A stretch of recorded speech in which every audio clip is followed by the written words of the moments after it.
В отношении водителя автомобиля, в котором вместе с 4-летним сыном погибла Раиса Шахова, возбуждено уголовное дело.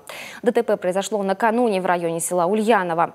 Член общественной палаты Коми возвращалась в Сыктывкар из командировки в Усть-Куломский район, где вручала именные стипендии за особые заслуги в изучении коми-языка помоздинским школьникам.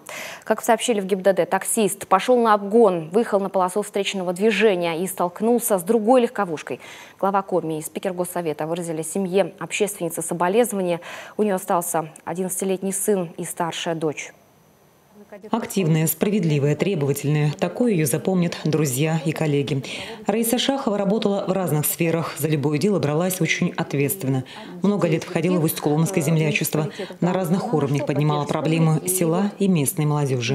Работа кадетская – это не только, что мы учим быть их кадетами, знать какие-то основы профессионального дела пожарного, а это гражданско-патриотическое воспитание – одно из направлений. И мы, как говорили, уже воспитывать детей на конкретных примерах, потому что благодаря этим маленьким подвигам вроде бы свершилась такая большая победа.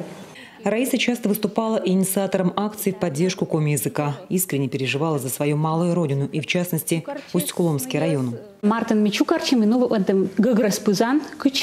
В марте собрались за круглым столом. Наше землячество, представители агентства по туризму, руководители Усть-Куломского района. Предложили им в рамках развития внутреннего туризма провести по району велопробег. Но сначала разобрали проблемы, с чем сталкивается муниципалитет, что не дает ему развивать туризм. Пришли к выводу, все упирается в плохие дороги. О дорогах Раиса Шахова говорила и писала. Одна из последних записей на страничке в соцсети сделана за 2 дня до трагедии. Участок от Усть-Кулома до села Пожик она заочно предложила нанести на карту убитых дорог и в то же время призывала неравнодушных делиться и позитивными фактами ремонтной кампании. Обещание выложить полную версию отчета о самостоятельно зафиксированных положительных начинаниях наших дорожников обещала выложить по приезду. Не успела. В память о Раисе Шаховой будет учреждена специальная стипендия для комиязычных школьников.